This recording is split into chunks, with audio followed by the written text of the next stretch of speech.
Assalamualaikum warahmatullahi wabarakatuh. Selamat datang di Fakta Channel. Hukum kredit dalam Islam, apakah termasuk riba? Kredit biasanya menjadi pilihan saat ingin melakukan transaksi pembelian barang namun uang yang dimiliki tidak cukup.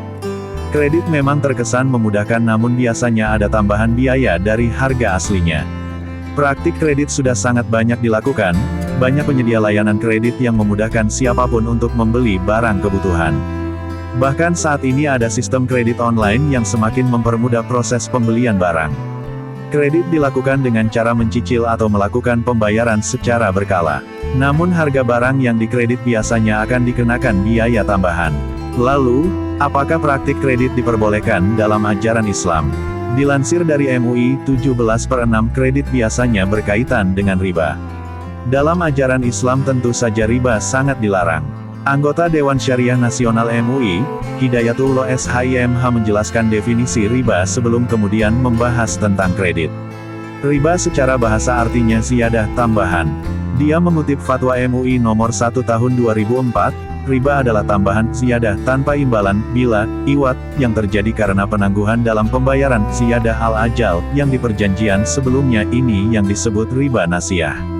Hidayatullah menegaskan, Al-Quran melarang riba. Hal ini terdapat dalam surat Al-Baqarah ayat 275 dan 278-279, surat Ali Imran ayat 130, dan surat Ar-Rum ayat 39. Dalil tersebut diperkuat beberapa hadits Nabi Muhammad SAW, salah satunya adalah riwayat Imam Muslim, dari Jabir R.A. Dia berkata, Rasulullah SAW melaknat orang yang memakan, mengambil, riba, memberikan, menuliskan, dan 2 orang yang menyaksikannya. Dia berkata, mereka berstatus hukum sama. Hidayatullah menjelaskan, kredit adalah penyediaan uang atau tagihan yang dapat dipersamakan dengan itu, berdasarkan persetujuan atau kesepakatan pinjam-meminjam antara bank dengan pihak lain yang mewajibkan pihak peminjam melunasi utangnya setelah jangka waktu tertentu dengan pemberian bunga.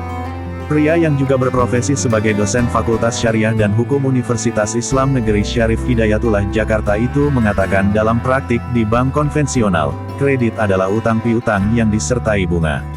Jika persoalan riba sudah ditegaskan keharamannya, persoalan bunga bank adalah masalah kontemporer yang memerlukan ijtihad. Kita dapat merujuk kepada beberapa keputusan ulama internasional antara lain Majma'ul Buhuts Al-Islamiyah di Al-Azhar Mesir pada Mei tahun 1965, Majma' Al-Fiqh Al-Islami negara-negara organisasi kerjasama Islam yang diselenggarakan di Jeddah 10-16 Rabiul Awal 1406 H, 22-28 Desember tahun 1985 dan Fatwa Majelis Ulama Indonesia nomor 1 tahun 2004 yang menetapkan keharaman bunga bank. Jelas Hidayatullah. Menurut MUI, praktik pembungaan uang saat ini telah memenuhi kriteria riba yang terjadi pada zaman Rasulullah SAW, yakni riba nasiyah.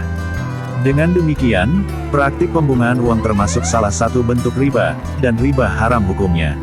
Oleh sebab itu, praktik pembungaan tersebut hukumnya adalah haram, baik dilakukan bank, asuransi, pasar modal, pegadaian, koperasi, dan lembaga keuangan lainnya maupun dilakukan individu. Diperbolehkan kredit dalam Islam, asal. Menurut Hidayatullah, dalam ajaran Islam, kredit atau utang diperbolehkan dengan syarat tidak ada ziyadah tambahan. Maka dikenal istilah qardh, utang piutang, yang termasuk akad tabaru, tolong-menolong. Namun akad qardh ini sulit atau bahkan tidak dapat diimplementasikan di lembaga keuangan syariah karena tidak boleh ada keuntungan, sedangkan lembaga keuangan syariah adalah entitas bisnis yang bertujuan mendapatkan keuntungan dan membutuhkan biaya operasional, ujar dia. Ustadz Hidayatullah juga mengatakan setelah terbitnya fatwa keharaman bunga bank, para ulama bersama ahli ekonomi merumuskan konsep ekonomi berdasarkan prinsip ajaran Islam, maka lahirlah bank syariah, asuransi syariah, pegadaian syariah, pasar modal syariah, koperasi syariah dan lembaga keuangan syariah lainnya. Istilah kredit tidak ada di zaman Rasulullah SAW. Istilah kredit tidak muncul di zaman Nabi Muhammad SAW sehingga tidak ada hadits yang mengatur hukumnya.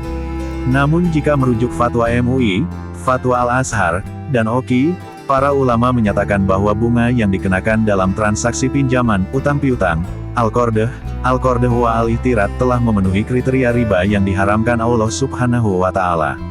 Dikutip dari buku Ada Apa Dengan Riba? Karya Amin Nur Baits, Rasulullah Shallallahu Alaihi Wasallam dari Abu Hurairah RA, dia berkata, Rasulullah bersabda, akan datang kepada umat manusia suatu masa di mana mereka terbiasa memakan riba. Barang siapa tidak mengambilnya, ia akan terkena debunya. Hr An-Nasai. Itulah penjelasan terkait kredit dalam Islam, semoga menjadi pengetahuan bagi kita. Dibandingkan kredit, alangkah lebih baik jika mulai menabung hingga terkumpul uang yang cukup untuk membeli barang impian. Terima kasih, kurang lebihnya mohon maaf. Semoga bermanfaat. Wassalamualaikum warahmatullahi wabarakatuh.